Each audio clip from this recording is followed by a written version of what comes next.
સુરેન્દ્રનગરથી સમાચાર સામે આવી રહ્યા છે। સુરેન્દ્રનગરના થાનગઢમાં બે જૂથ આમને સામને આવી ગયા હતા।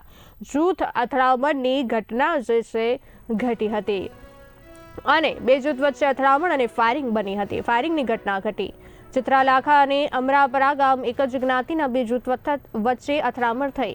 પાઇપ અને ધોકા વડે હુમલા બાદ ફાયરિંગ પણ કરવામાં આવી। 7 જેટલા રાઉન્ડ ફાયર થયાની ચર્ચાએ જોર પકડ્યું છે। કારમાં જતા યુવક સાથે સામાન્ય બાબતે ઝઘડો થતા વિવાદ ઉગ્ર બન્યો હતો। ફાયરિંગમાં 4 લોકો ઇજાગ્રસ્ત થયા છે, 2ની ગંભીર હાલત છે।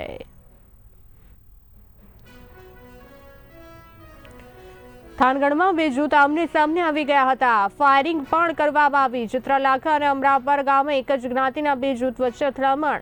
પાઇપ અને ધોકા વડે હુમલા બાદ ફાયરિંગ।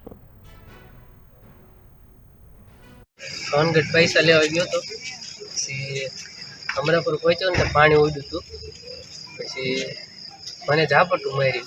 પછી મારા ભાઈને લેવા આવ્યા ને તો ધોકાને પાઇપ વડેથી ફાયરિંગ કર્યા અને પિકઅપ માથે ચડાવી દીધી। થાનગઢ કોની પાસે પૈસા લેવા ગયા? થાનગઢ મારા માસા પાસે। કેટલા રૂપિયા હતા? 2 લાખ રૂપિયા ગાડીમાં પડ્યા હે કે લઈ લીધા? ગાડીમાંથી તો લઈ લીધી। પૈસા લઈ લીધા? કેટલા ફાયરિંગ થયા? ફાયરિંગ તો 7-8 જેવા થયા હતા। કોણ હતું સામે કઈ ખબર? આમનો મુનો દેવો। કયું ગામ? મુનો દેવો છે ને મુના દેવા। કયું ગામ? અમરાપર। એ કેટલા જણા હતા? એ તો 13 કઈ ખબર જ ના રહી। અમે અહીંયા ગાડી ઊભી રહી ને અમારી તરત ધોકાન પાઇપ વડે કાચ બાચ બધું ફોડી નાખી ફાયરિંગ કરવા માટે। કેટલા જણા કોઈ લાગ્યું છે? ડકો ખરો? હા, અગાઉનો જૂનો કઈ નહીં। કેટલા જણા લાગ્યું છે?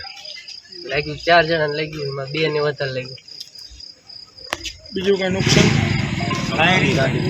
ફાયરિંગ ગન માથે રાખી હતી કોઈ માથે। કોણે રાખી હતી? કોણ હતું રાખવા વાળું? રાખવાનું નામ ના ખબર, રાખશે ખબર કઈ જ